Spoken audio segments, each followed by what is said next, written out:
como había leído la hermana los títulos, bueno, aquí como verán, están los títulos de la porción de Shalach, la porción completa, pero nosotros lo que hace a la primera semana de estudio, podremos ver, bueno, algunos de estos títulos, y no todos. Veremos la columna de nube y de fuego, los israelitas cruzando el mar de las cañas, el mar de juncos. También veremos el cántico, ¿sí? Y un poco de esto que es el agua amarga. La semana que viene nos tocaría estudiar el tema del maná y de las codornices, el agua de la roca, ¿sí? Y en la tercera semana, ya en el final de esta Beshalach, en el de Harit, podremos ver la guerra contra Amalek, ¿sí? La primera batalla que tuvo nuestro pueblo, ¿sí? En el desierto, cuando fueron atacados por la retaguardia, ¿sí? Por este pueblo de Amalek, ¿sí? El pueblo es un pueblo enemigo que siempre está, digamos, al acecho de la destrucción de Israel, incluso en estos tiempos. Entonces, la propuesta para hoy es que trabajemos no tanto en lo textual, sino que podamos participar entre todos, ¿sí? Una, una propuesta de que podamos analizar lo que sucedió en esta porción tan maravillosa. Venimos de atravesar los 10 juicios, ¿sí? Los 10 azotes que el Señor castigó a los egipcios para liberar a su pueblo. Y vemos ahora el último gran golpe, ¿sí? Que el Señor le va a dar. Podía leer recién en la versión esta que dice, se los tragó la tierra, ¿sí? Entonces, vamos a trabajar juntos. Yo quiero que vamos participando, vamos viendo las imágenes que tenemos de lo que hace a estas tres primeras realidades y podamos ver nosotros qué tenemos para aportar. Si yo después le hago mi aporte, pero quiero escucharlos. ¿Sí? Quiero también quiero aprender de ustedes, quiero que ustedes me digan qué aporte pueden dar, qué les dejó esta porción. No quiero ser yo el único que hable, quiero que todos puedan hacer sus aportes, así sin ningún problema, que levanten la mano, puedan participar, ¿sí? A ver, vamos a ver cómo nos va con esta propuesta, ¿sí? Trabajaremos con estas tres imágenes, ¿sí? Quizá de lo que sucedió con el tema de los jinetes de Faraón, la columna de fuego, que a Israel le era de luz, pero a los egipcios le era de oscuridad, cómo esta columna que aparece en esta para allá los va a acompañar durante 40 años. Luego, el gran cruce del Mar Rojo, ¿sí? Las quejas de los israelitas reclamándole a Moisés, ¿por qué nos has traído aquí a matarnos? No había tumbas suficientes en Egipto como para que nos traigas aquí. En esta porción vamos a ver dos veces que el pueblo tiene sed, ¿sí? Porque las aguas amargas es una y luego el agua de la roca. Y para el final dejé el tema este de lo más bonito que es el cántico, o si no, el Ashirá, ¿sí? Ashirá, la Adonai, que es el cántico de Moisés y de Miriam. El año pasado habíamos analizado muy bien esto, lo vimos también con algunos matices del Apocalipsis, cómo cambia, que en la Torá nos dice el cántico de Moisés y de Miriam, y ya en el Apocalipsis nos dice cántico de Moisés, siervo de Dios, y del Cordero, ¿sí? Así que bueno, voy a dejarles el momento para que puedan hacer sus aportes, así sin miedo, que puedan ir participando, activando sus micrófonos y vamos participando, ¿eh? De acuerdo a lo que el hermano ha leído en su lectura de la versión en español. Sí, adelante, por favor.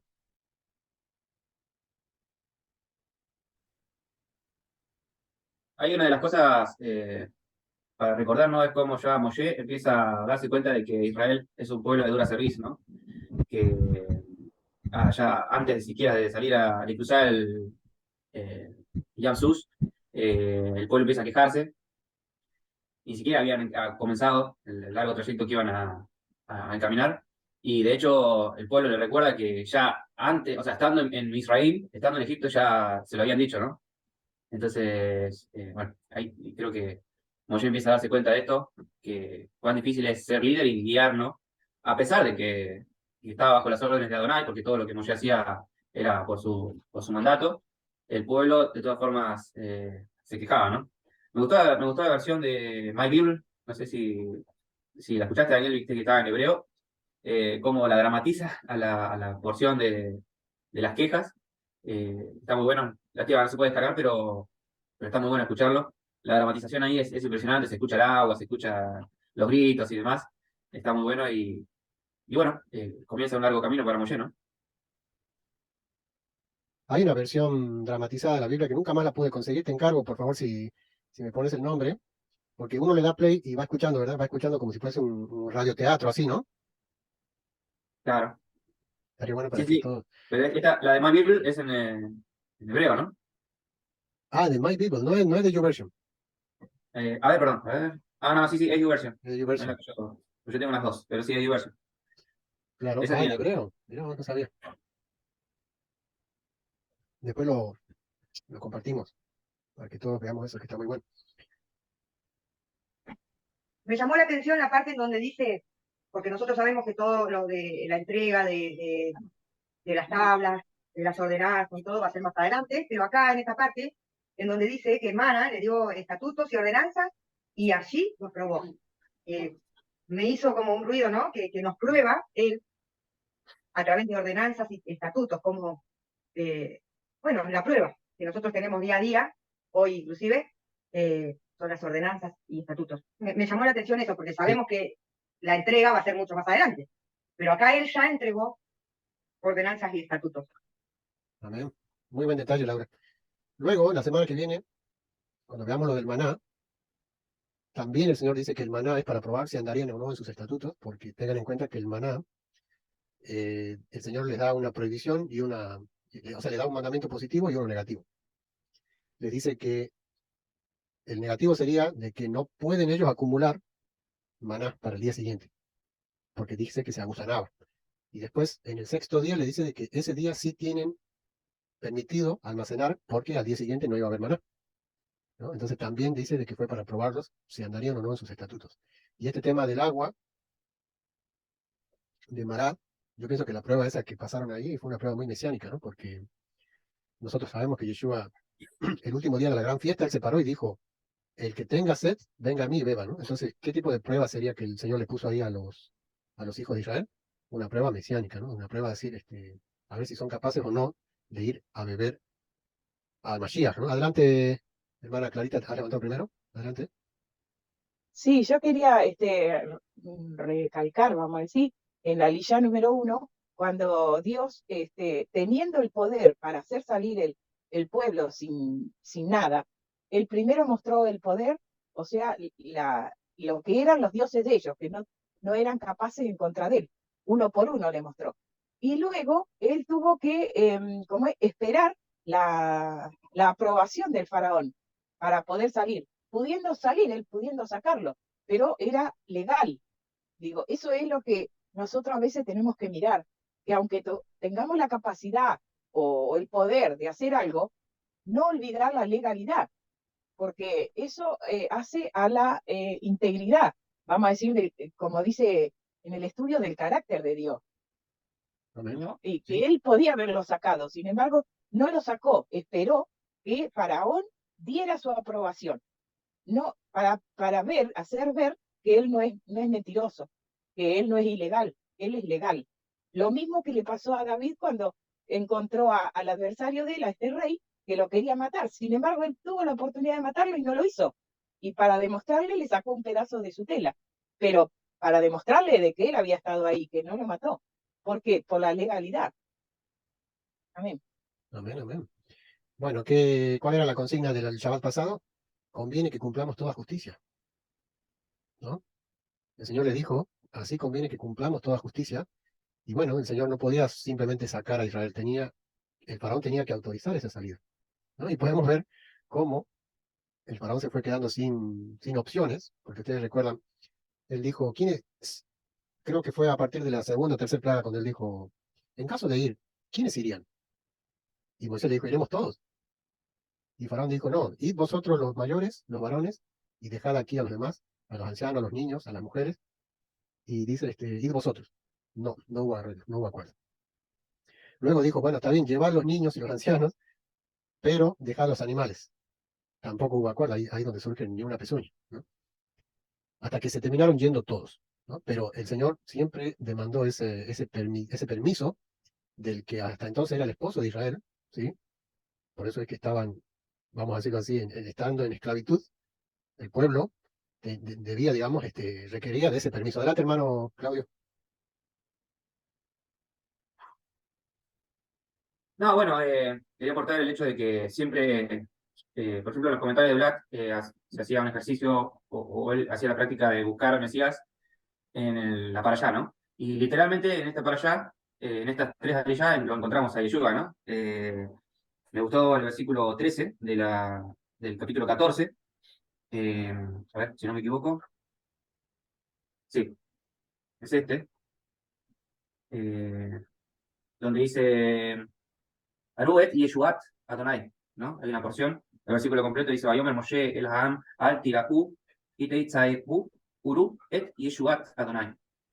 Donde Moshe, ¿no? Le dice al pueblo, no temáis, estad firmes y veréis la liberación. Acá donde se traduce liberación, la palabra es Yeshua, At Adonai, liberación del Eterno. Es la segunda vez que se usa en la Torá la palabra Yeshua. La primera vez se usó en Génesis, cuando Jacob hace las profecías sobre el pueblo, ¿no? Y menciona también la palabra Yeshua, liberación.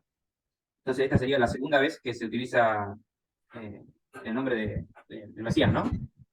Y está bueno porque en la versión que yo tengo de Torá está con los nekudot exactos de Mashiach, ¿no? Amén. O sea, no queda duda de que su nombre es Yeshua, ¿no? Génesis 18, 49-18, dice, tu salvación esperé, oh Jehová. Esa palabra salvación es Yeshua en ese texto, en hebreo, y bueno, lo mismo ahora, ¿no? Y ved la salvación que Jehová hará para con vosotros. Amén. Se cumple lo que Jacob esperaba, ¿no? La salvación de Adonai. Tu salvación esperé. Amén, amén. Ahí nos damos cuenta de que está bueno estudiar lo que es hebreo, y en cambio las versiones, como la Reina Valera, cuando dice salvación, capaz, uno dice salvación, pero no lo asimila como realmente desde el principio estuvo el Mesías, ¿no? Se lo nombra desde la Torá, ya lo está nombrando, pero si lo leemos en la versión castellana no nos damos cuenta. Jamás. Jamás, exactamente. Es lo mismo, ustedes recuerdan cuando en la parashá Vaerá, cuando dice, y yo me mostré a los patriarcas como Shaddai, ¿no? Pero con mi nombre, Jehová, no me di a conocer a ellos. Eso en la versión castellana es imposible de ver, porque nosotros ahí aprendemos de que el Señor tiene un carácter de misericordia y un carácter de justicia, ¿no? Él cada vez que se aparece como Elohim, que vendría a ser Dios en castellano, eso es su carácter de justicia. Y cuando dice Yud Hei Vav Hei, mira la mano, contempla el clavo, ese es su carácter de misericordia. Pero en la versión castellana, como que eso está, digamos, como que tiene un velo. En la versión castellana no se puede percibir eso.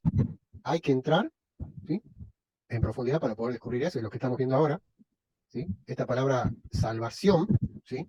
En una ocasión escuché a un varón, decía, ¿por qué cuando vienen a traducir el nombre, cosa que no deberían haber hecho, porque los nombres propios no se deben traducir, dice, en todo caso, le hubiesen puesto Salvatore o Salvador, que es el carácter de su nombre, ¿no? Y decía, cuando se cambió el nombre, ¿sí?, de Yeshua, ¿sí?, cómo llegó por la Septuaginta y todo lo que sabemos, cómo llegó hasta formarse como hoy por hoy lo conocemos Jesús, dice, perdió la esencia de su nombre, perdió el carácter propio, digamos, de lo que ese nombre denota, ¿no? El carácter de salvación, ¿sí? Entonces, en todo caso, en la versión, supongamos en la versión italiana de la Biblia, podría decir, el ángel en el capítulo 2 de Lucas, debería decir, y le pondrás por nombre Salvatore, porque él salvará a su pueblo, ¿no? Pero cuando dice, y le pondrás por nombre Jesús, porque él salvará, entonces no tiene significado etimológico, no tiene, digamos, ha perdido allí la etimología de su nombre. Etimología que podemos verla plasmada en las palabras, como ha citado el hermano, Génesis 49, la bendición de Jacob a sus hijos, y dice, tu salvación esperé, oh Señor. Yeshua Teja, ¿sí? Tu salvación. La etimología intacta. Ahora vemos, dice, mirad bien, porque estos egipcios que hoy mismo veis, nunca más para siempre los veréis. Estad quietos, después les explico por qué dice estad quietos. Dice, estad quietos y contemplad la salvación.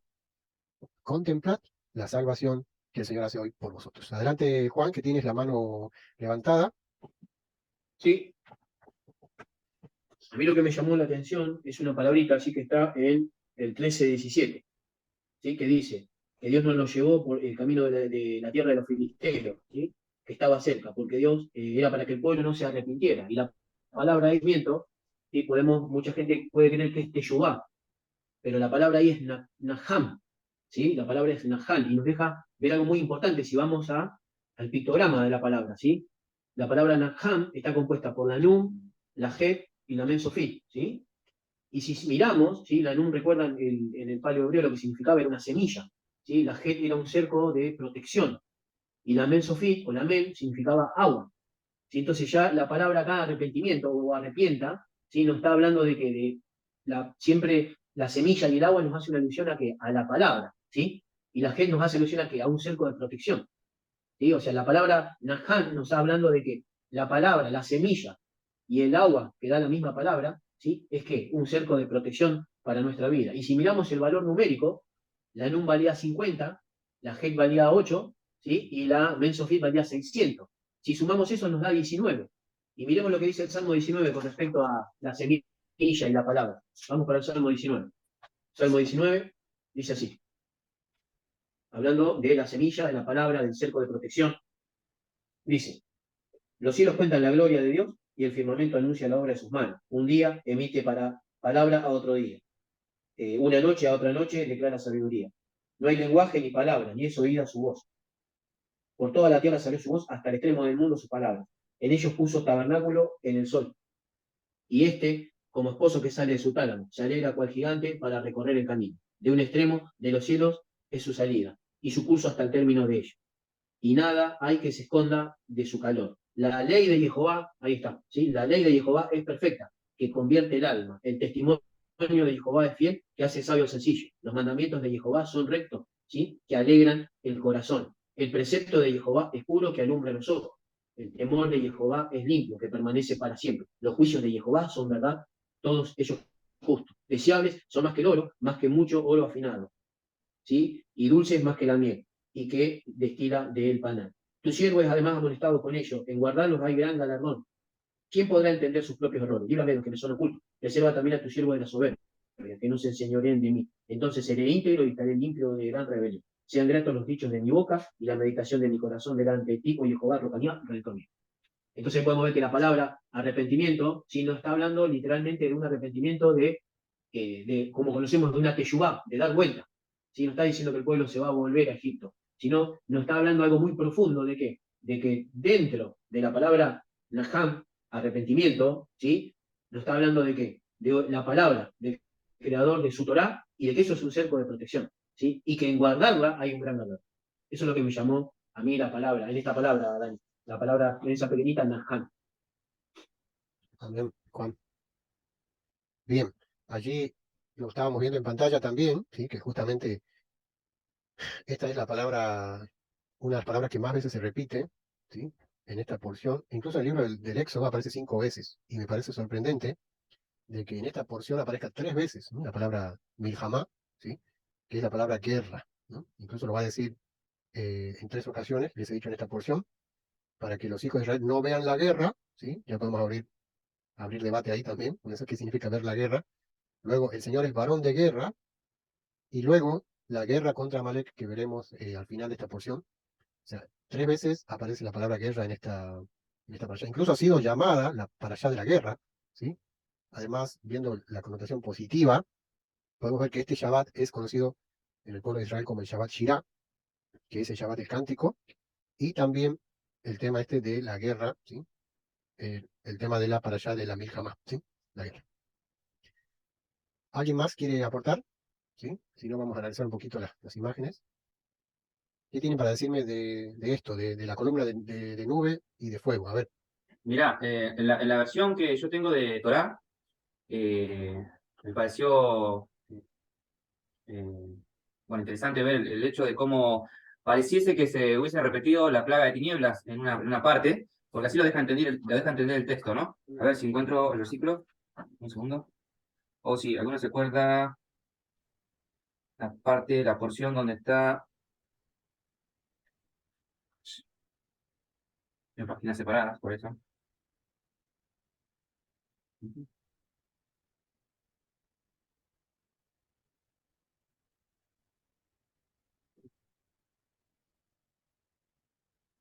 Si compartir algo mientras me encuentro. El 14, 20 puede ser lo que se refiere, hermano. 14:20.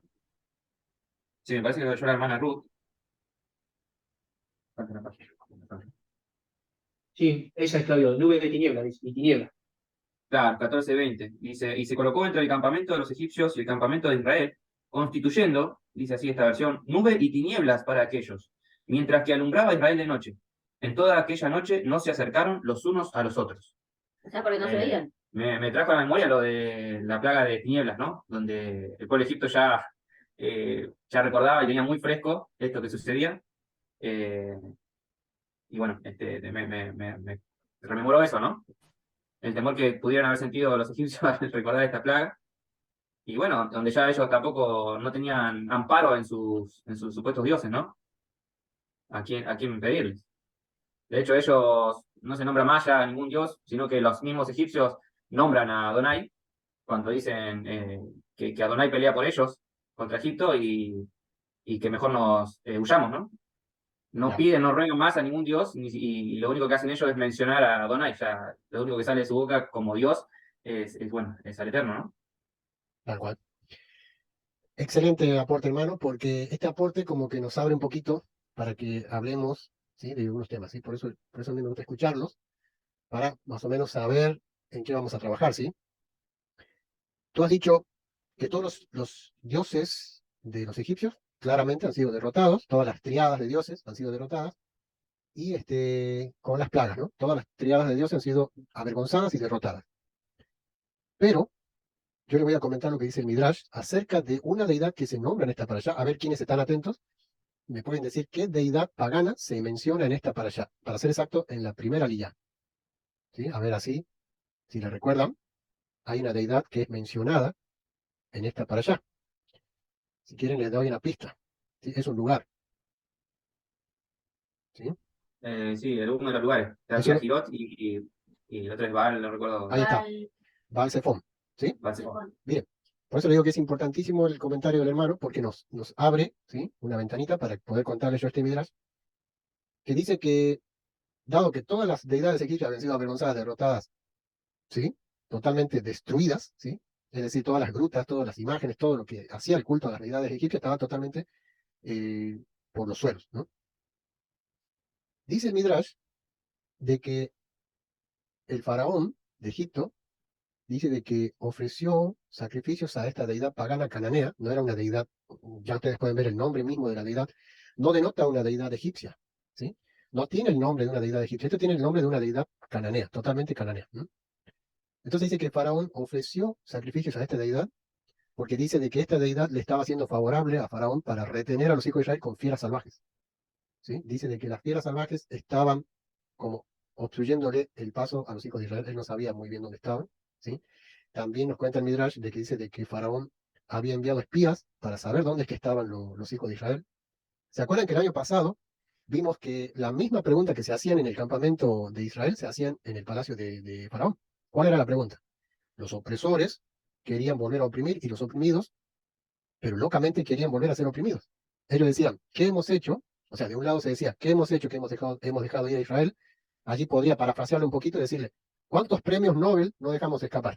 ¿No? Porque los egipcios decían, mire, se ha ido Josué, se ha ido Aarón, se ha ido Moisés, se han ido todos, se ha ido Ur, ¿sí? Se han ido todos los potenciales premios Nobel de los hijos de Israel que teníamos aquí como esclavos, simplemente los dejamos partir. Y del otro lado decían, el clan de Datán, Abiram, Coré y los demás, ellos decían, ¿por qué no volvemos? ¿No te habíamos dicho, Moisés, que era mejor servirle a los egipcios? Entonces, cuenta el Midrash de que esta deidad pagana de Baal Zephon dice que recibió sacrificio de parte del faraón, que no nos da la Biblia su nombre, y dice de que esto le sirvió a él para descubrir dónde es que estaban los hijos de Israel. Obviamente, esto no es lo que dice la Torah, esto lo dice el Midrash, pero los espías le sirvieron a Moisés también, perdón, al faraón, para dar con la ubicación exacta de dónde es que estaban los hijos de Israel. Adelante, Dorita, ¿quieres hacer un aporte? ¿Sí? Adelante, Dora. A mí me llegó que es para mí. No sé si estaré en lo cierto. El cántico de Moisés y María, porque ahí comprendieron el pueblo hebreo de lo que le estaban pasando, pero tomaron conciencia y Dios les dio la salida, les dio la pauta, cómo tenían que hacerlo. No sé si estaré equivocada. Viste que cuando uno tiene una prueba y comprende, porque esto eran pruebas espirituales lo que ellos vivían, comprendieron y empezaron con el cántico. Nosotros, como comprendemos, empezamos a orar y a clamarle a Dios y le damos gracias por todas las cosas que hemos pasado, no fueron en vano.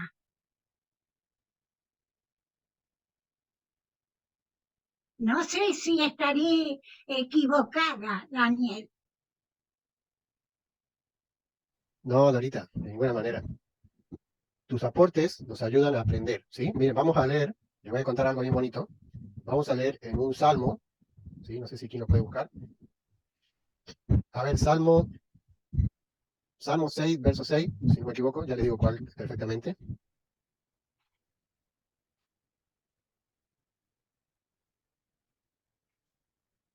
Sí, Salmo 6, versículo 6. Bueno, en el 5 está en la versión hispana. En el versículo 5, miren lo que vamos a aportar ahora, ¿sí? A ver, ¿quién lo puede leer? Salmo 6, verso 5. Amén. Porque en la muerte no hay memoria de ti. En el Seol, ¿quién te alabará? El 5, el 6 también. No, solo el 5, gracias. Dicen los sabios de nuestro pueblo que los hijos de Israel solicitaron un permiso al Kadosh para hacer esto que hicieron en las costas del mar de Cañas. ¿Qué es esto que hicieron ellos? Cantaron, ¿verdad? Ellos cantaron un cántico, dice. Pero a ver, hoy por hoy, nosotros, yo creo que el hermano Claudio puede agarrar ahora mismo la guitarra y cantarnos una canción, y todos nos gozamos y aplaudimos y cantamos juntos, ¿no? Pero en los tiempos del Éxodo, ¿sí? No era tan sencillo, ¿sí? No era tan sencillo aparentemente. Dicen los sabios de nuestro pueblo que los Bene Israel solicitaron un permiso al Kadosh Baruj Hu para cantarle este cántico. Porque ustedes ven que este cántico no dice me robaste el corazón, como dicen algunas canciones cristianas hoy por hoy, ¿sí? Este cántico es Torah. Este cántico habla de las proezas, ¿sí? No dije promesas. Habla de las proezas que Hashem realizó en la liberación de su pueblo, ¿sí? Dice, ¿quién como tú, ¿sí? Hashem, ¿sí? ¿Quién como tú, hacedor de maravillas? ¿Verdad? Entonces dice que este cántico fue cantado con un permiso celestial. ¿Por qué, chicos? Porque no es cualquier cántico. Yo quiero que subrayen, ¿sí? Mentalmente subrayen esto que sucedió aquí, porque luego Moisés le va a cantar otro cántico a ellos, ¿sí? Este cántico que Moisés le va a cantar más adelante en Deuteronomio, si no me equivoco, para allá Nitzavim, ¿sí? Es un cántico a futuro donde él les dice las cosas que le van a acontecer si se salen del pacto. Y luego, en Apocalipsis, tenemos el cántico de Moisés y del Cordero, que tampoco es un cántico ordinario, sino que es un cántico profético, ¿sí? Recordarán, grandes y maravillosas son tus obras, Señor Dios Todopoderoso. Bueno, grandes y maravillosas. Es así como termina este cántico, donde dice, ¿quién como tú, Señor, hacedor de maravillas? Entonces, pasando en limpio, este cántico, dicen, aseguran nuestros sabios, que fue cantado con un permiso celestial, puesto de que ellos en el Sheol, ¿sí? ¿Cómo ha leído la hermana el Salmo?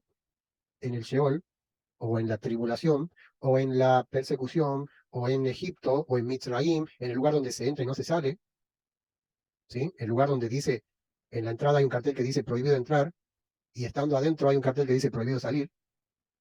En ese lugar no se puede cantar, no se puede alabar, no se puede realizar este cántico, ¿sí?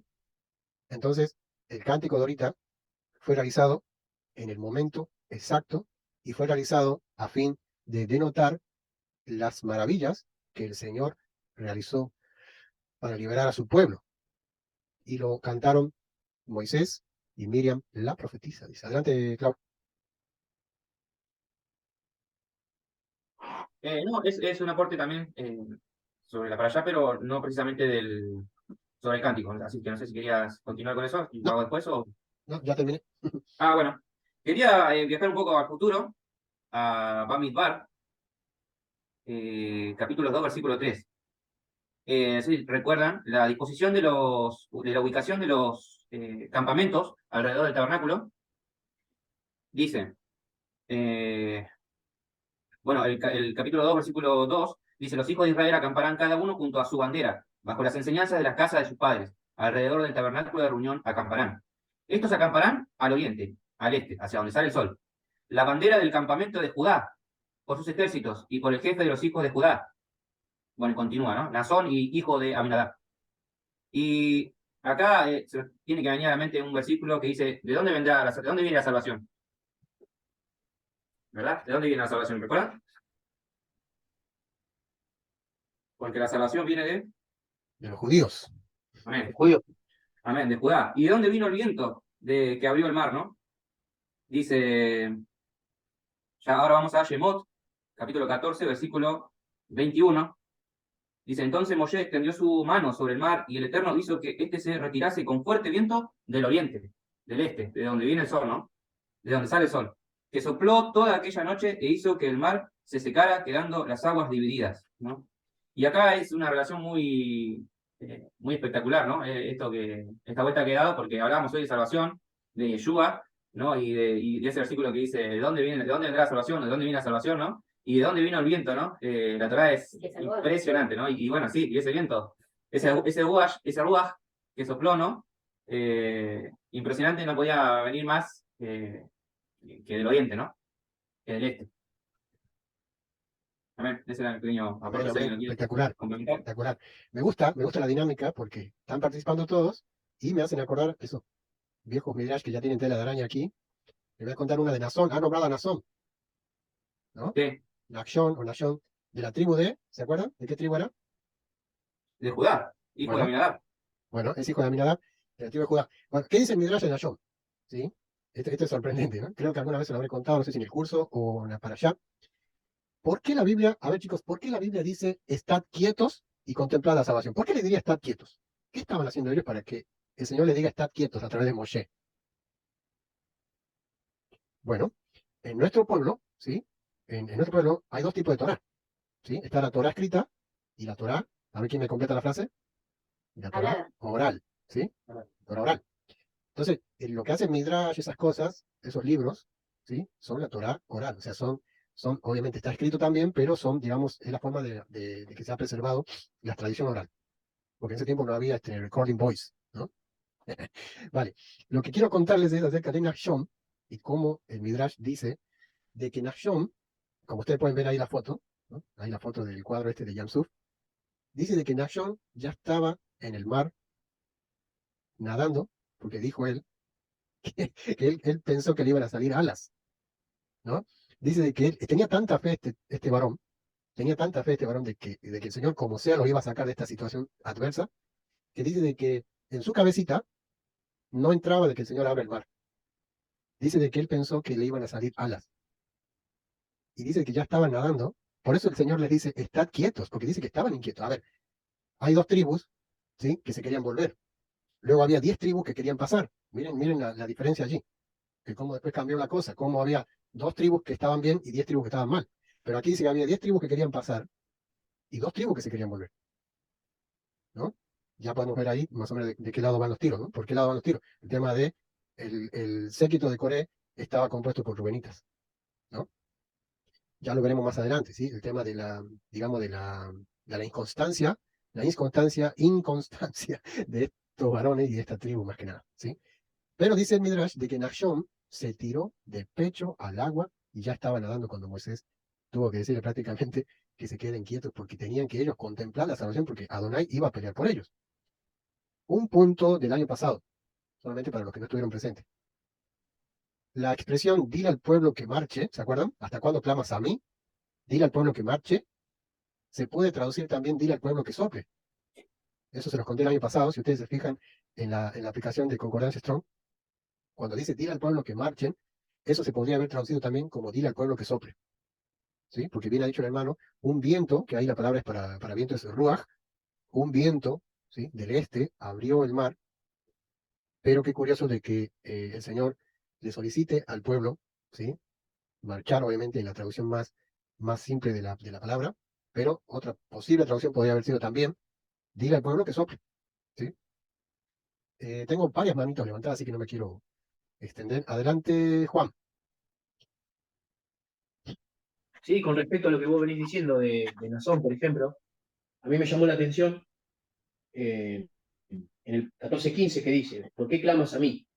Di a los hijos de Israel que marchen. Ahí hay dos contextos diferentes, ¿no? La palabra clamar, por un lado, y la palabra marchar, ¿sí?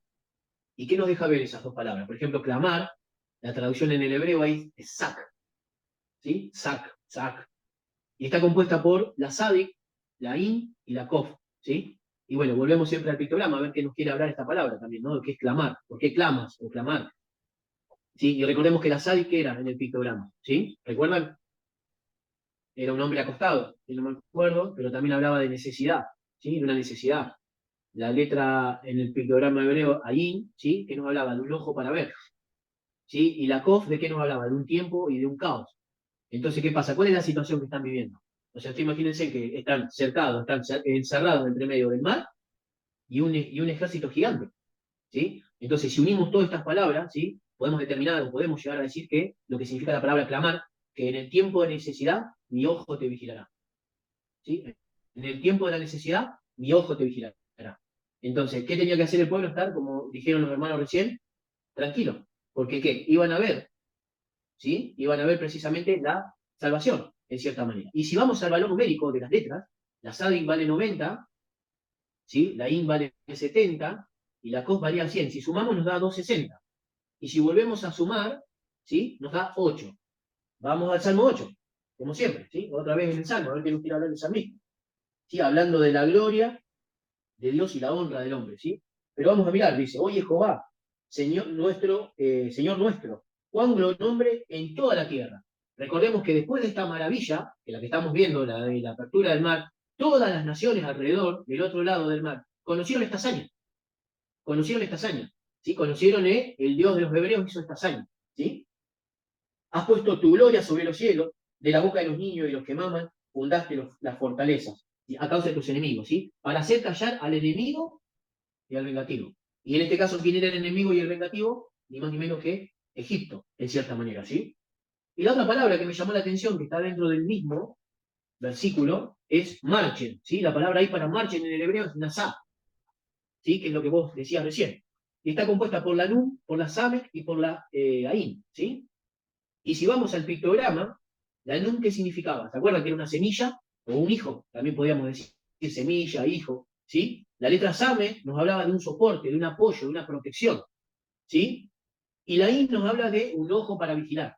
Si juntamos todo eso, ¿sí? Podemos decir que el hijo vigila y da soporte y apoyo y protección. La palabra marchar, en cierta manera, nos está hablando de qué? De la semilla o del hijo, ¿sí? ¿Qué hace? Nos vigila, ¿sí? Con su ojo, con su vista, ¿ah? Da apoyo y protección. Y precisamente en qué momento? En un momento, en una situación extrema, donde el pueblo estaba entre un ejército al borde de una masacre y el mar. ¿Sí? Por eso, a mí me llamó la atención cuando dice, ¿por qué clama? Que marchen. Podemos ver el apoyo del Creador hacia el pueblo. Marchen. O sea, si hay una montaña, se va a correr. Si hay un mar, se va a abrir. Con marchen. Eso es lo que más me llamó la atención. Y si vamos al valor numérico de estas letras, ¿sí? La NUN recuerdan que valía 50, la SAMES valía 60 y la IN valía 70. Si sumamos nos da 180. Y si volvemos a sumar de vuelta, ¿a dónde vamos? Precisamente al Salmo 9. ¿Y qué nos está hablando el Salmo 9? De la acción de gracia por la justicia divina de Dios. Y dice así, te alabaré, precisamente fue lo que hizo nuestro pueblo. Te alabaré, oye Jehová, con todo mi corazón, cantaré todas tus maravillas, que las que acabas de hacer. Me alegraré y me regocijaré en ti, cantaré tu nombre, oh Altísimo. Mis enemigos volvieron atrás, cayeron y perecieron delante de ti, porque has mantenido mi derecho y mi causa, y te has sentado en el trono juzgando con justicia. Reprendiste las naciones, destruiste el malo, borraste el nombre de ellos eternamente y para siempre. ¿Sí? Los enemigos han perecido, han quedado desolados para siempre. ¿sí? Entonces ahí podemos ver de que este pueblo, este ejército, quedó bajo el agua. ¿Sí? Entonces, todo nos lleva siempre a la plena confianza en el Creador, en cierta manera, ¿sí? Y podemos ver la situación, ¿sí? Del ejército y el mar. Y el pueblo, que tiene que hacer en ese momento, avanzar, seguir avanzando, ¿sí? Que el mar se va a abrir. Entonces, eso es lo que da ver estas dos palabras, clamar y marchar, ¿sí? Por un lado vemos que en el tiempo de la necesidad, de que uno clama, el ojo de que vigila la situación, ¿sí? Pero en ese momento es donde más tenemos que marchar. Ese momento es donde más tenemos que marchar. ¿Por qué? Porque el Hijo nos va a vigilar, o el ángel del rostro, o el ángel de la presencia, nos va a vigilar y nos va a dar protección y apoyo. Así que es... Amén, hermano, espectacular. Baruch Hashem. Bien, ¿alguien más quiere aportar algo? Un pequeño aporte nada más. Adelante. Que me gustó mucho la parte, el versículo 19, del 14 también. Dice, entonces el enviado de Elohim, así se traduce del hebreo, a ver, sí. Dice, Ba'isa Malach a Elohim, el enviado de Elohim que iba delante del campamento de Israel, bueno, continúa, se trasladó, iba detrás de ellos. Asimismo, la columna de nube que iba delante de ellos se trasladó, se puso detrás de ellos. Pero quería remarcar Malach a Elohim, el ángel de Elohim, ¿no? Me recordaba a los primeros versículos de la Torá, ¿no? Donde se menciona que el Espíritu de Dios se movía sobre las aguas, ¿no? Y la situación era un tanto similar a la que estaba viviendo el pueblo de Israel, ¿no?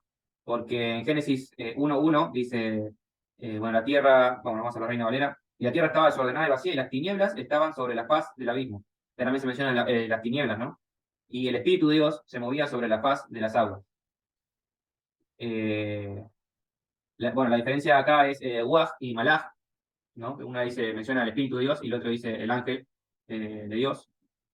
Pero bueno, ¿no? Me trasladaba a eso, que donde Israel seguramente vivía una situación muy similar, ¿no? Donde el desorden era absoluto, donde Moshe trataba de reparar ese desorden y organizar a todo el pueblo, a todos los ejércitos, porque así lo dice la Torá, ¿no? Salieron de Israel con todos sus ejércitos, o salió Israel con todos sus ejércitos. Y bueno, y otra cosita que por ahí nos habíamos dado cuenta con Ruth, esto es algo textual más que nada, pero en el versículo 25, también del 14, dice, la traducción que tengo yo dice, trabó las ruedas de sus carros, de modo que se desplazaban pesadamente. Y en la Reina Valera, vamos a ver, Éxodo 14, 25. La Reina Valera traduce, y quitó las ruedas de sus carros, y los trastornó gravemente. A ver. Sí, y quitó las ruedas de sus carros. A ver, déjenme comparar. Bueno, hay otra versión, la TLA dice, dañó las ruedas de sus carros de guerra, de modo que no podían avanzar. Bueno, la única para destacar, ¿no? Que la Reina Valera traduce y quitó, como si se hubiese quitado literalmente las ruedas, y donde una traducción quizás un poco más acertada podría ser esta, de que trabó las ruedas de sus carros, o como la TLA también dice, dañó las ruedas de sus carros, y bueno, de modo que se desplazaban pesadamente, ¿no? Un pequeño tilde, ¿no? Textual de traducción. O sea, ahí nos ayuda a entender de que, o sea, si se quita la rueda, no sé si se podrían avanzar, pero si los hace más pesadas o si se los daña, ahí sí es como que se entiende un poquito mejor el panorama, ¿no?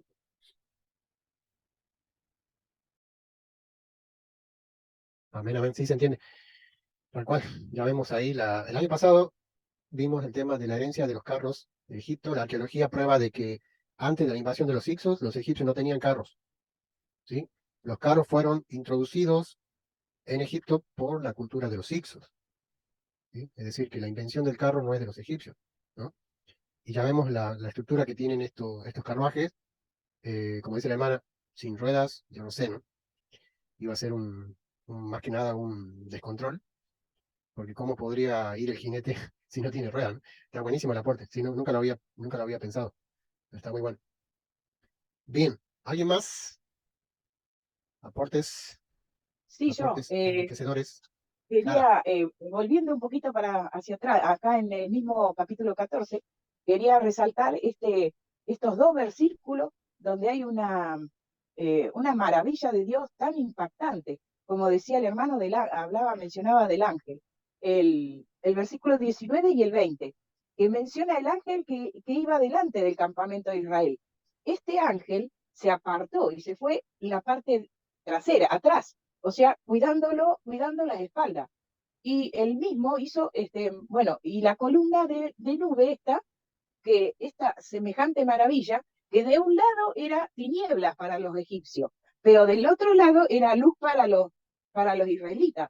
Y por eso, y a la vez también fue como una cortina que no les dejó, un muro más que cortina, que no les dejó pasar a ellos hacia los israelitas. Estuvieron toda la noche de esa manera. Es una maravilla que solo Dios la puede hacer. Hermoso estos dos versículos, el 19 y el 20. Amén. Amén, amén.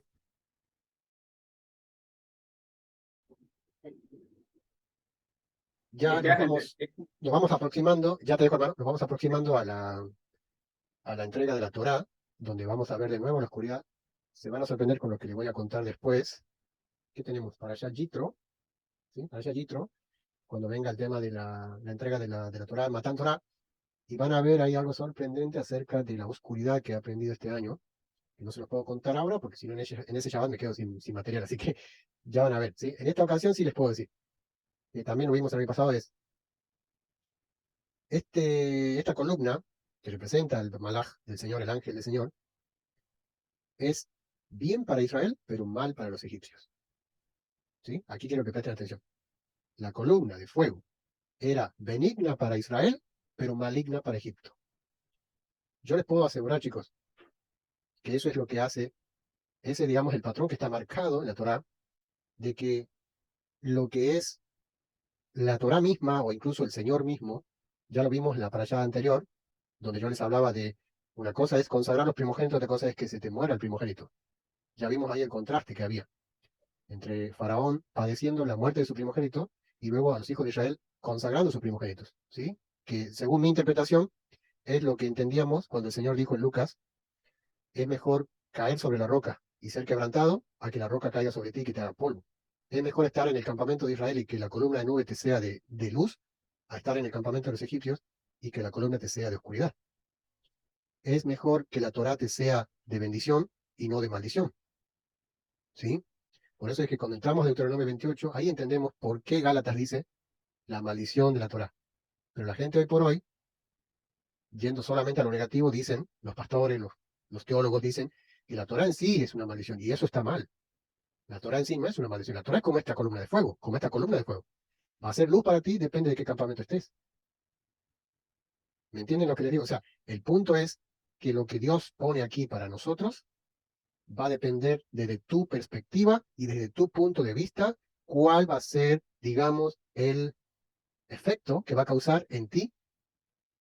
La Torá puede ser de grandísima bendición, hermanos, como lo es para nosotros. Porque ahora conocemos al Señor, conocemos cuáles son sus gustos. Ahora podemos servirle de acuerdo a cómo Él quiere que le sirvamos. Antes le servíamos sin saberlo cómo Él quiere que le sirvamos.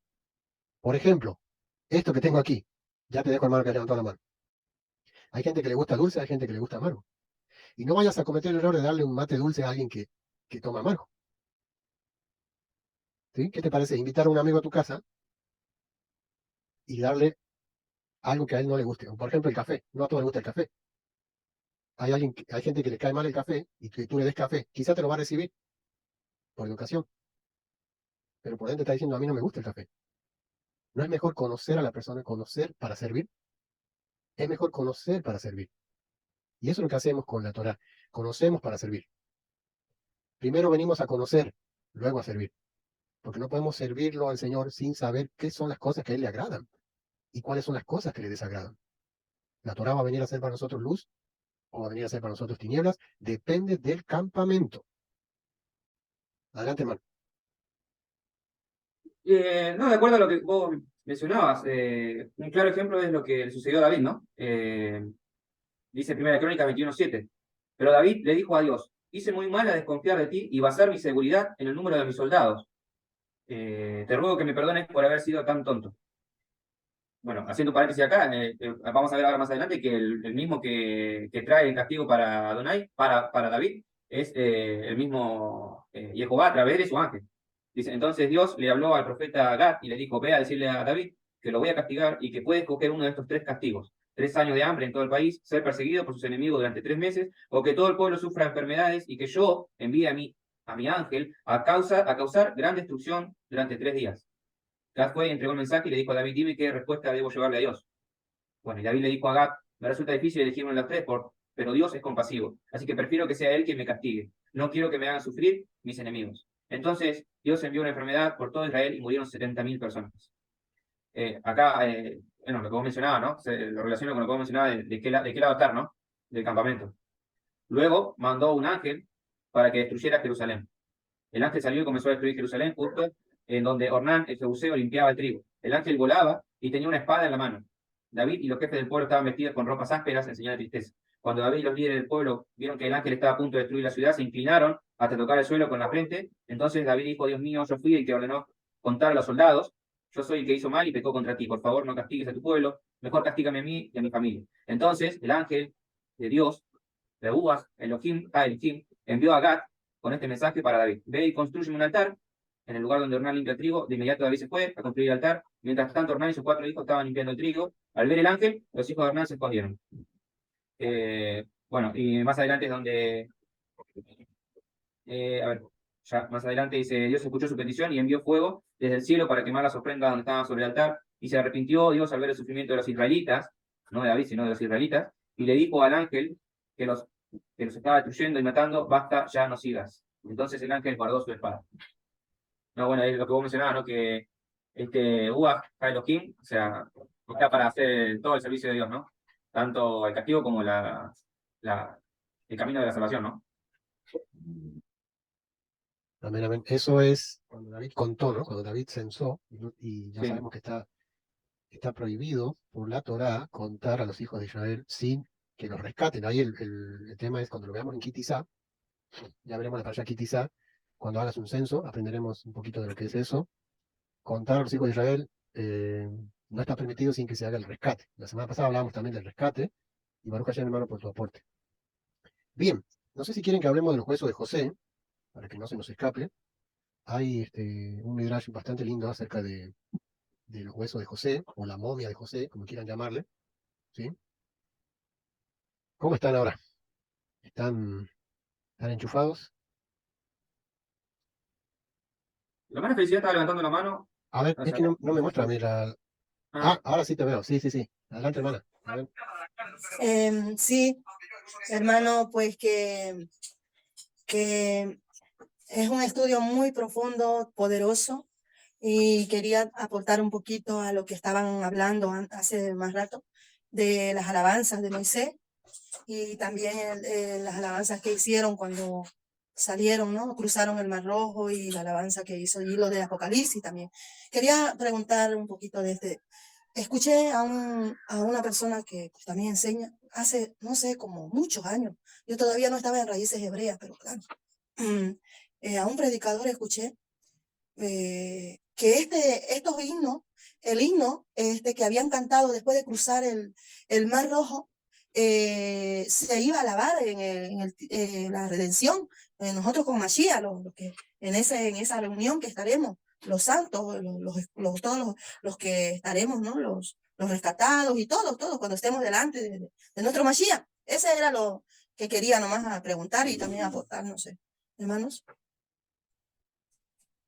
Sí, es lo que hablamos acerca del Apocalipsis. Supongo yo que se refieren a eso, porque el Sí. Apocalipsis dice de que los redimidos cantaremos el cántico de Moisés, siervo de Dios, y del Cordero.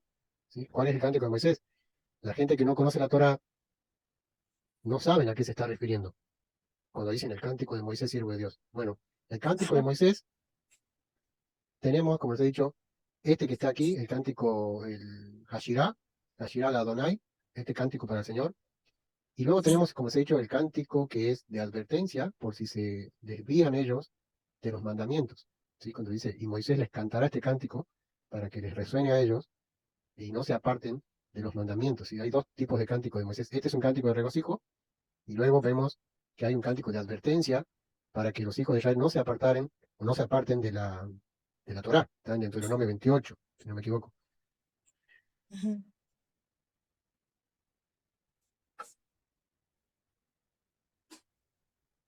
Hermano. Sí, adelante. Sí, yo pensaba en la parte de donde los egipcios lo van a buscar a ellos. A lo mejor ellos en una oportunidad si vieron la columna de fuego o vieron la nube, porque no dice cuánto tiempo no lo vieron, porque en realidad esa parte del desierto es muy extenso.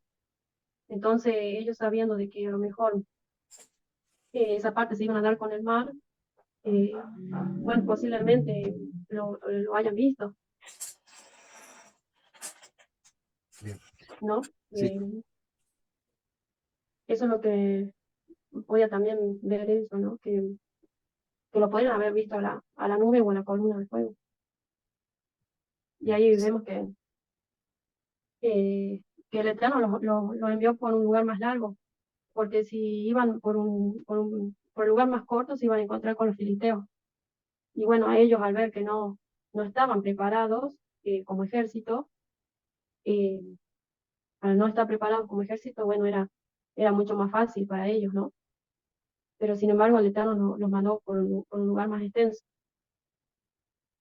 Y bueno, eso es lo que yo creo, posiblemente, no sé si está bien o está mal, pero posiblemente lo pudo haber visto, lo pudieron haber visto.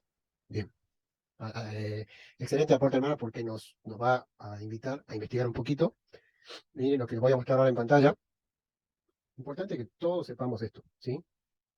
Por mucho tiempo se pensó, miren, se lo voy a poner aquí en pantalla, por mucho tiempo se pensó de que el cruce del Mar Rojo se llevó a cabo por el del Golfo de Suez, ¿sí? Ya se lo pongo en pantalla para que no lo imaginen, sino que lo podamos ver.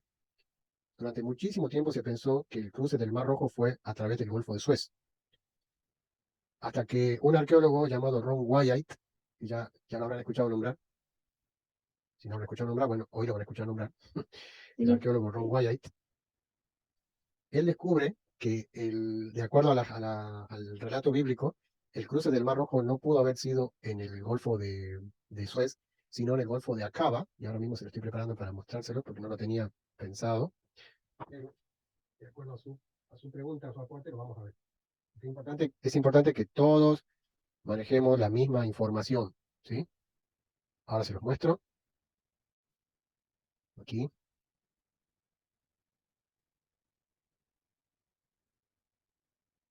Vamos aquí. Vamos a aprender.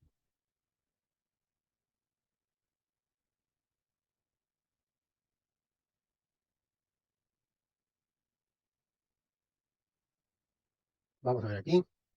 Uy.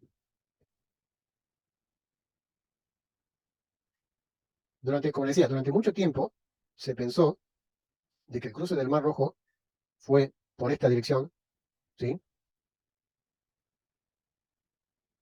Pero hasta que un arqueólogo creyente, ¿sí? Llamado Ron Wyatt, descubre que el verdadero cruce del Mar Rojo fue por el otro brazo que tiene este mar, ¿no? Que se llama, a ver si no me equivoco, bueno, el Mar Rojo es una extensión, ¿sí? De este Dani, perdón, yo inmenso, no te escucho. ¿cómo estamos con el audio? Se escucha perfecto. ¿Se escucha bien? sí, se escucha bien. Sí. Vale. Quiero que lo vamos viendo. Miren, ya le voy a buscar otro mapita. Otro mapita. Aquí tenemos.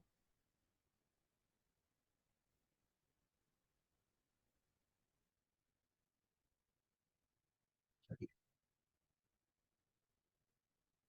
Me hizo falta un mapa más. ¿Sabe por qué, hermano?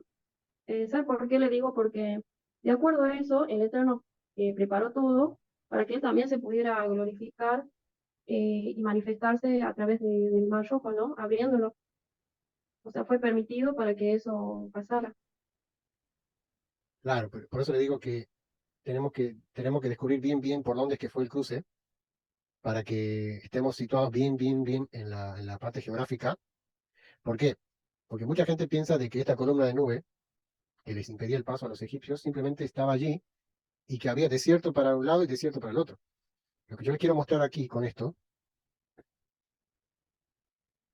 ahora sí, es que de este lado es como usted dijo, ¿sí? De este lado es puro desierto y no tendría sentido el hecho de que una columna de nubes se interponga entre el campamento hebreo y el campamento egipcio. Lo que descubre este arqueólogo fue de que por este lado, no tan solo que hay un desfiladero de montaña, ¿sí? Que tiene un desfiladero, es decir, tiene como una quebrada aquí al medio, ¿sí? Que tiene, es como un desfiladero, no sé cómo usted que sabe más de geografía, ¿cómo más se le puede decir a eso? Desfiladero, un Sí, sendero, quebradas, bolsones, cañones. claro, Sí. bueno, esto que aquí vemos en la siguiente, miren, es exactamente, este se llama la playa de Nuweiba, ¿sí? Si lo quieren anotar, la playa de Nuweiba, donde se cree que fue realmente el cruce del Mar Rojo. Porque solamente a través de este paso, ¿sí? Solamente a través de este paso tenemos que una columna de fuego se interponga, miren aquí lo voy a dibujar, una columna de fuego se interponga entre el campamento de Israel que estaría aquí y entre el campamento egipcio que estaría aquí intentando pasar, y saben que aquí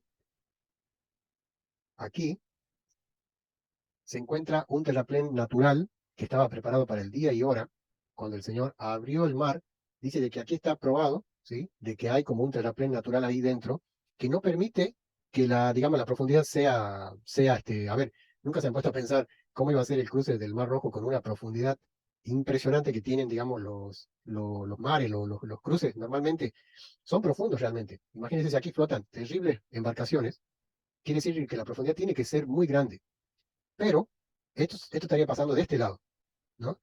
En cambio, del lado que Ron White ofrece, que él nos ofrece como alternativa, no tan solo que te da mejor perspectiva al cruce, porque dice de que una columna se interpuso entre los dos campamentos, que aquí lo podemos ver perfectamente cómo habrá sido, y el hecho también, chicos, de que al otro lado se encuentra, miren lo que se encuentra, el verdadero monte Sinaí que dice Gálatas que está en Arabia, ¿sí? No sé si Juan me lo puede buscar, el monte Sinaí que está en Arabia. No está en Egipto. El monte Sinaí no está en Egipto. Es decir, que toda la vida los teólogos han pensado de que el cruce del Mar Rojo había sido por el canal de Suez, por el Golfo de Suez, y realmente fue por el Golfo de Acaba. Porque, a ver, esta extensión, ¿sí? Que tiene dos brazos, el Mar Rojo que tiene dos brazos, uno se llama Golfo de Suez, que es donde está el famoso canal de Suez que está aquí, el famoso canal de Suez, con agua perfectamente nivelada de punta a punta, ¿sí? Y de este lado tenemos el Golfo de Acaba, que es, según Ron White, y también la evidencia empírica, que es donde realmente pasó, digamos, el pueblo de Israel. Porque aquí, miren, aquí también tengo la otra imagen. Hermano, Sí, adelante. un pequeño aporte. Dice, la información de Google, la profundidad media del Mar Rojo es 500 metros, una media, pero la máxima es de 2130 metros. Para aquellos que, bueno, no recuerdan, el submarino Ara San Juan quedó varado a tan solo 600 metros, me parece, entre 300 y 600 metros, y recordamos que no se pudo rescatar nada de ese naufragio. Eh, Así que, bueno, tiene alrededor de unos 2200 kilómetros de largo, el Mar Rojo, y bueno, esta profundidad, ¿no? De entre 500 a 2130 metros de profundidad, para lo cual, desde el punto de vista científico, se cree inconcebible este relato bíblico, ¿no?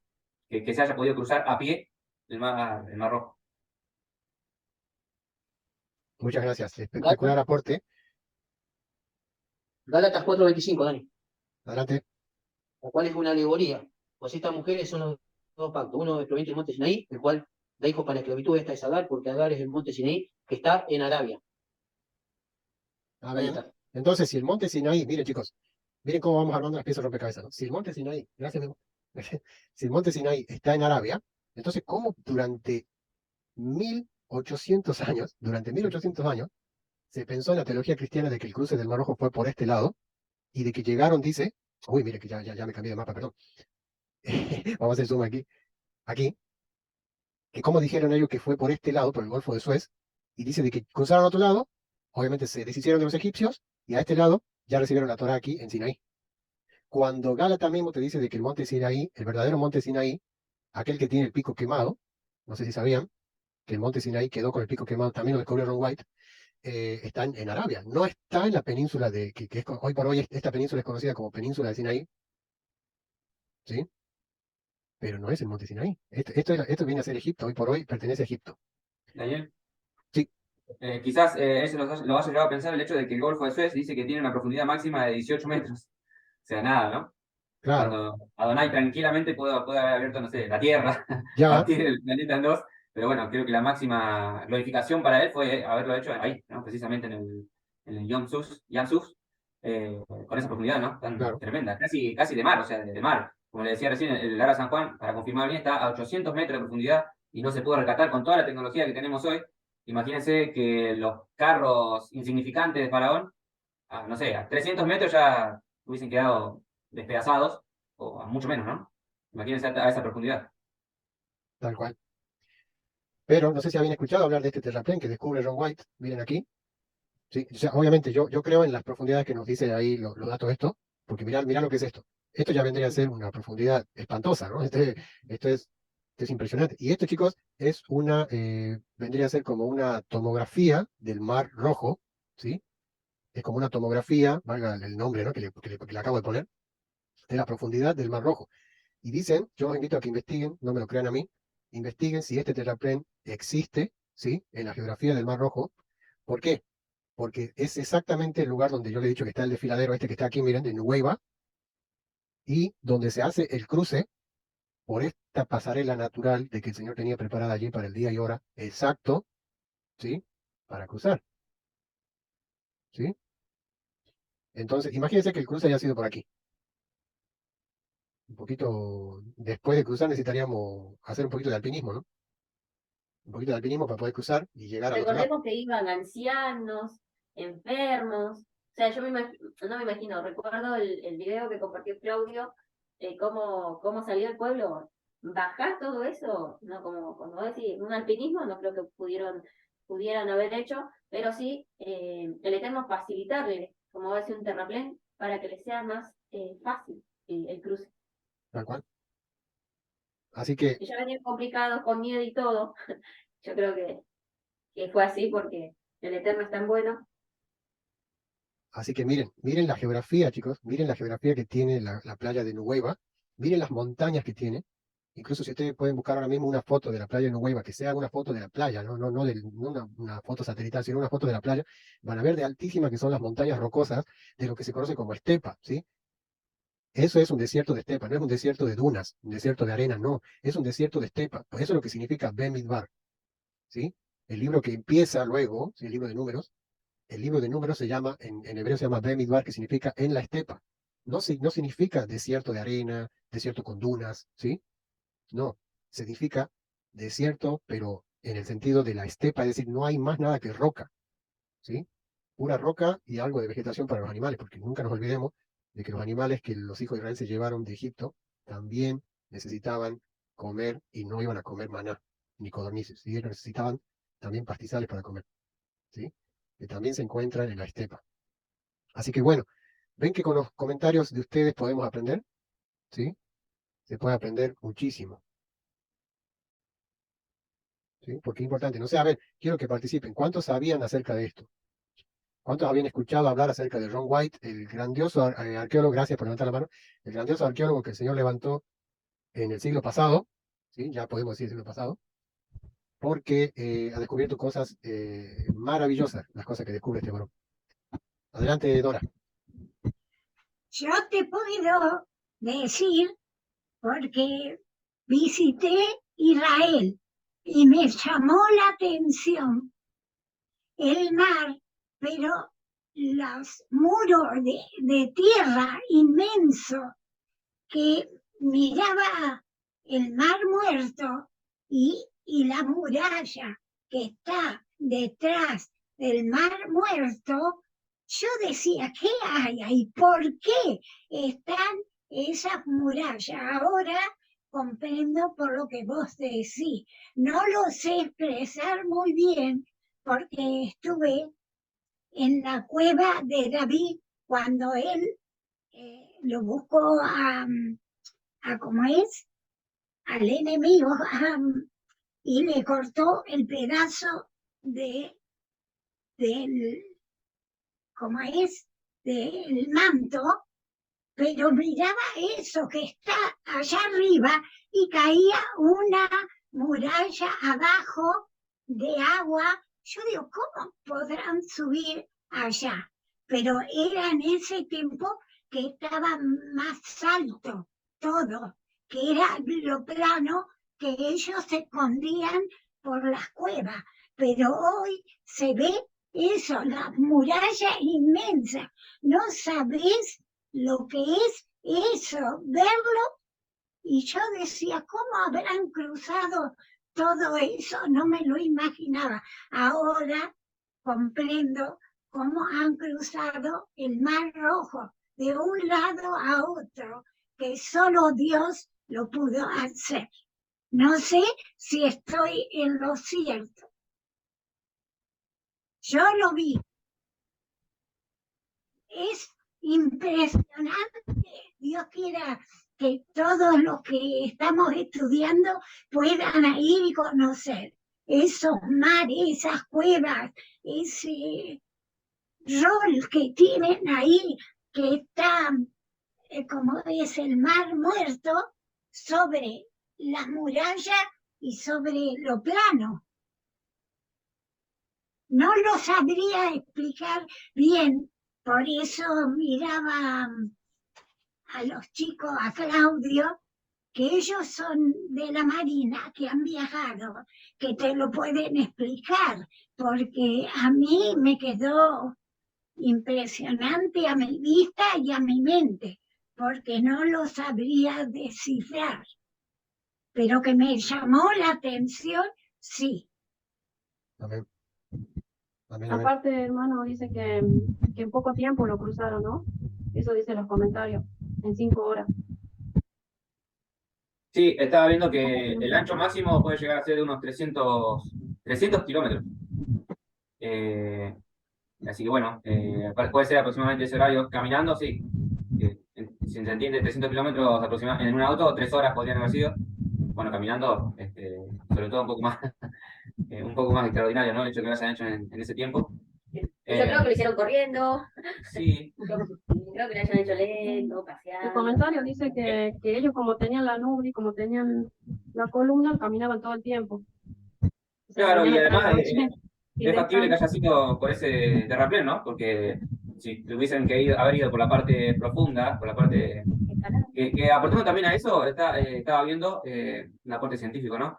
Se sabe que el Mar Rojo se creó por un movimiento tectónico, ¿no? Así que imagínense la profundidad que hay, que por ahí pasa una falla, como la falla de San Andrés, por ejemplo, de Estados Unidos. Bueno, ahí hay una falla, así se creó el Mar Rojo, por un movimiento sísmico, y de hecho dicen que el Mar Rojo se sigue ensanchando cada vez más, ¿no? Porque esta falla sigue en su movimiento y se sigue ensanchando, y que la profundidad va a variar seguramente y tremenda, ¿no? Porque no es lo mismo un simple río, un río Paraná, por ejemplo, que solo un cauce, a un río formado así, ¿no? Es como si fuese un cañón, el Gran Cañón del Colorado, que es repleto de agua, ¿no?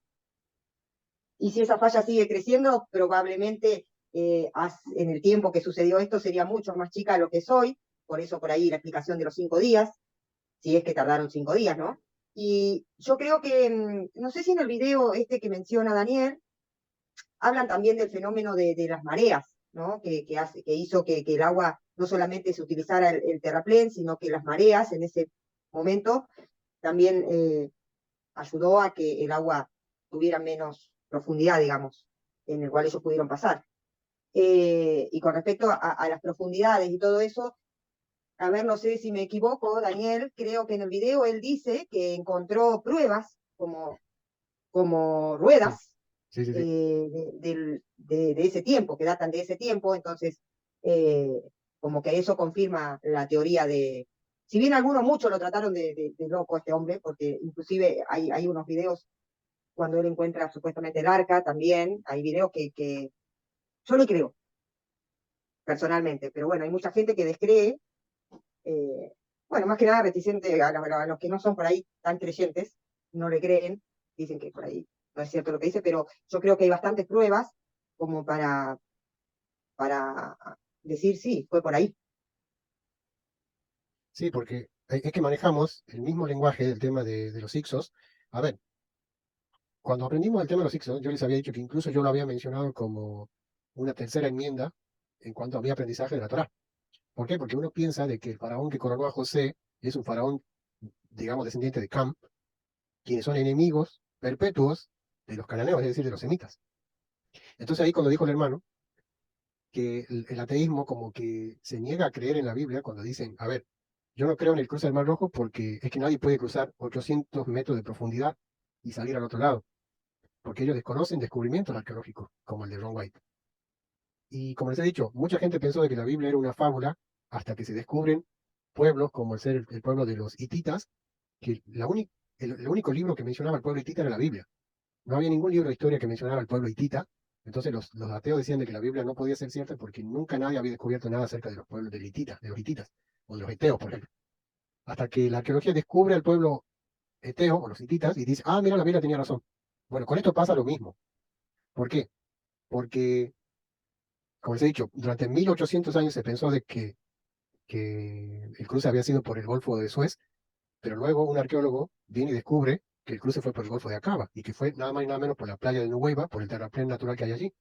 Entonces cobra más sentido la historia esta de la Biblia y uno dice, vale, es verdad, pero nosotros ya lo sabíamos.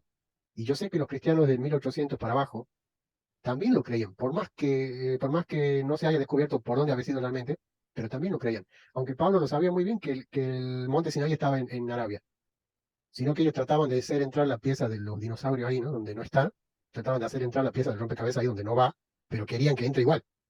Como hoy por hoy se creen un montón de cosas porque se desconoce la verdadera ciencia, porque estamos cegados por la falsamente llamada ciencia, ¿no? Entonces, cuando estamos cegados por la falsamente llamada ciencia, las cosas científicas de la Biblia no las creemos o las ponemos en duda porque hacen falta más John Wyatt que se animen a descubrir estas verdades.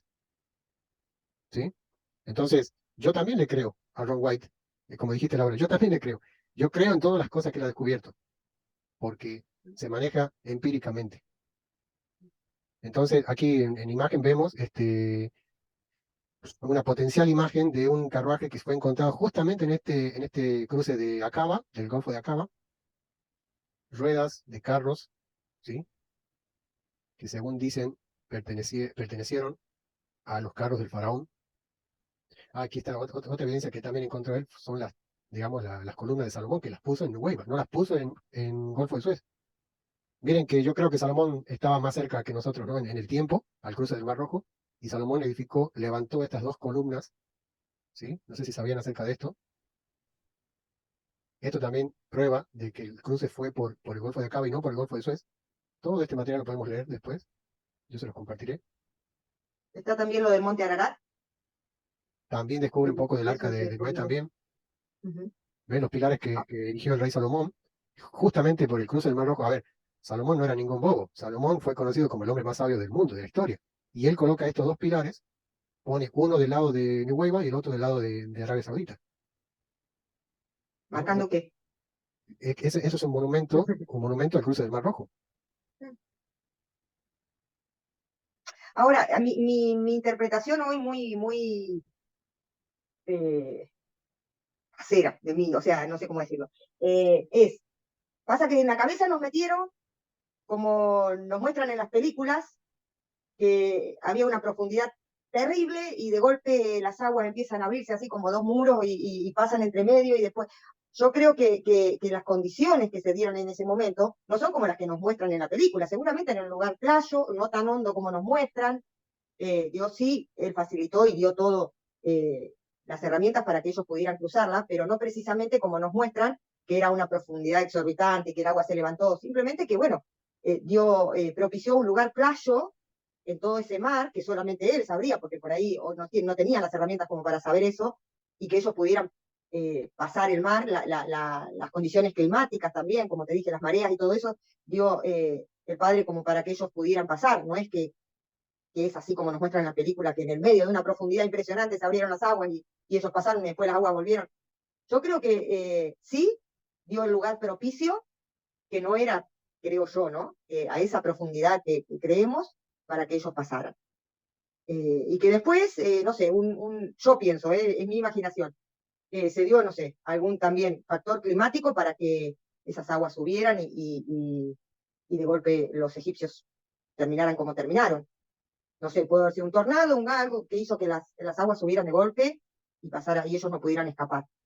Pero bueno, es una apreciación muy personal mía de lo que yo creo que pudo haber pasado. Que no es nada así tan fantástico como nos muestran en las películas. No Claro. sé si estoy bien o no, pero No, es no, lo que yo creo personalmente. está bien. Yo creo que tenemos un midrash que está dentro de la Biblia, que es un salmo, no sé si lo quieren buscar, donde dice que las aguas se cuajaron. Hay un salmo que dice que las aguas se cuajaron. Otras traducciones puede decir también que las aguas se congelaron de un lado y del otro para que Israel pueda cruzar en seco. ¿Sí? O sea que sí, yo también me he planteado la teoría hace mucho de que podría simplemente el agua haberse alejado para un lado y para el otro. El problema es que nos olvidamos de cómo esa cantidad de agua puede matar a un ejército. O sea que algo de altura tenía que tener, ¿sí? Algo de altura tenía que tener para que pueda acabar con el ejército egipcio. Si no, no me sirve pensar de que las aguas simplemente se alejaron, que la marea bajó, ¿sí? Porque tengo que pensar también en cómo el Señor lo utilizó este mismo fenómeno para, digamos, destruir al ejército egipcio. Hay un salmo, no lo recuerdo ahora, pero hay un Pasa salmo. que si es, mm, perdón, pero si es un terraplén, es como un camino que cruza, ¿no? Un camino más alto, una parte más alta. En los que vivimos acá en Punta Alta podemos imaginarnos, a mí me ha pasado de imaginarme esto, los que vivimos en Punta Alta podemos imaginarnos cuando vamos nosotros acá a la playa, sabemos que tenemos mar o sea, hay un camino y miramos a la derecha está el mar y miramos a la izquierda y también tenemos una entrada del mar que hoy lo atravesamos en auto o caminando, pero ha sucedido varias veces en donde han habido sudestadas o mareas grandes, en donde no se ha podido cruzar, que ha traspasado de un lado al otro y quedó tapada esa vía que hay para circular. Alguna vez volando yo, me imaginé en eso, ¿no? Que en el momento en que pasaban o sea, su pueblo por ahí estaba totalmente seco y que en una marejada de golpe acá ha pasado que en horas eso se inundó y no se puede pasar, quedó bajo agua, cuando habitualmente uno lo pasa caminando. Yo, o sea, me imagino por ahí a veces estas cosas. Al ser un terraplén, una baja mar, puede ocasionar ese fenómeno de que se pueda transitar por ese lugar y que una marejada lo tape por completo. No es algo muy, muy irracional.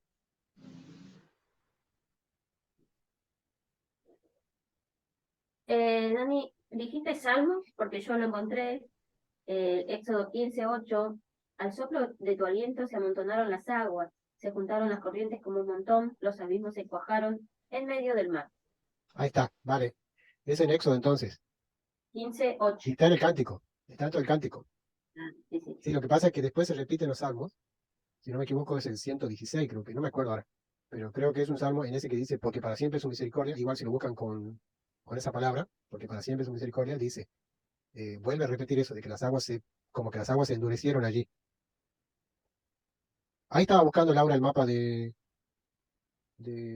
no lo puedo explicar porque, bueno, los que vivimos acá conocemos cuál es el camino que llegamos hasta el puerto. Muchas veces, o sea, ha habido situaciones que con marejadas ha quedado tapado, de lado a lado, ¿no? Y nosotros habitualmente andamos por ahí.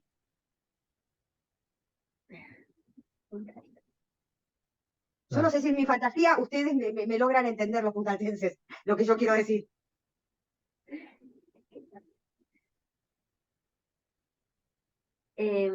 Sí, lo que pasa es lo que quieres decir, Laura, yo entiendo, es lo que son las bahías, ¿no? Las bahías son como que ves playa a tu izquierda, a tu derecha, estás ahí y ves agua al medio. Los golfos son como bahías gigantescas, Claro. ¿no? Lo que vemos bueno, justamente se llama Bahía Blanca, ¿no? El lugar de ahí, ahí estoy viendo. Las bahías son como golfos pequeños y los golfos son como bahías grandes. Yo mucho de mar no sé, ustedes son más marítimos que yo. Yo no, donde dice hermana Laura, no sé en qué parte es, porque yo no soy de ir mucho para las playas. ¿Dónde es, hermana? El camino cuando vamos a la playa, ¿viste? Que llegamos allá al puerto donde termina, digamos, tenemos, vamos en el auto y miramos a la derecha y hay una entrada, está el mar. Y miramos a la izquierda y también tenemos mar, un brazo, digamos, del mar. Ese camino que nosotros transitamos hasta el puerto, han habido subestadas en donde han quedado, en una hora, han quedado tapados. Sí, entiendo. ¿Sí? O sea, el factor climático hace que el agua esté lejos ahora, no sé, pero una sudestada, un viento fuerte, hace Une que eso todo. se pueda tapar. Sí, sí, sí, sí. Ah, sí, ahora ¿Y entiendo. por qué Dios no pudo haber en ese momento haber permitido que ellos pasaran por ese lugar con una bajamar importante, que a veces se dan, que el agua se retira mucho más de lo normal? Eso lo maneja él, sabemos que la fase lunar maneja todo el tema de las mareas. Como también una tormenta de este tipo, de las que puede haber, que han pasado acá, puede tapar ese golfo, pero a mucho más profundidad de la que tiene. O sea, él Claro. tiene el poder para bajar el agua, para que puedan pasar caminando, y también como para taparlo con lo que acá llamamos sudestada, allá no, seguramente, ¿no? Yo, por eso dije, en mi fantasía me lo imagino así. No creo tanto en esa versión de que veo en las películas.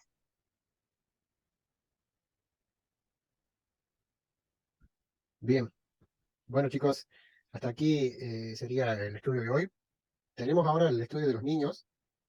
Vamos a también prepararnos para el estudio de Juan de la tarde, de las 5 de la tarde. No, 3 de la tarde, ¿no, Juan? No sé si estás ahí. Sí, sí, así es. A Algunas las 15 cositas que horas. hayan quedado de esto lo vamos a ver en la tercera semana. Pero, Juan, a ver, hace un poquito de promocional de tu estudio, por favor. No, hoy a las 15 horas vamos a ver ¿cómo se llama? El yoga Kundalini, ¿sí? Cómo se infiltró en las congregaciones modernas, no en todas, pero en la gran parte, ¿sí? Y vamos a ver el famoso don de lengua, ¿sí? O sea, el propósito del estudio es poder adquirir el discernimiento para poder identificar este espíritu. O sea, hay algo que se repite, que es repetitivo. Y si usted afila su voz de identificar, ese es el propósito del estudio. Que cuando usted escuche uno que empiece con cierto parámetro de hablar supuestamente en lengua, lo tiene que frenar. Decirle, no, no es eso. ¿Sí? Para que usted pueda comprender más que nada, ¿no? Y vamos a comprobar cómo podemos ver ciertas manifestaciones en el hinduismo, las prácticas que tiene el hinduismo, vamos a ver cómo podemos ver los mismos resultados, no en todos los lugares, pero en muchas congregaciones, cómo podemos ver los mismos efectos. O sea, cómo puede ser posible. La misma manifestación. Eso es a lo que me refiero. Con video, ¿sí? No sé si vos vas a estar, Dani, ¿no? ¿Vas a poder estar? Sí, ¿Usamos este enlace? sí, voy a estar. Igual podemos usar el de cartas también, ¿no? El de estudios y cartas. Bueno, Pero igual, bueno, si si lo tenemos podés. la posibilidad de grabarlo, sí que lo grabamos.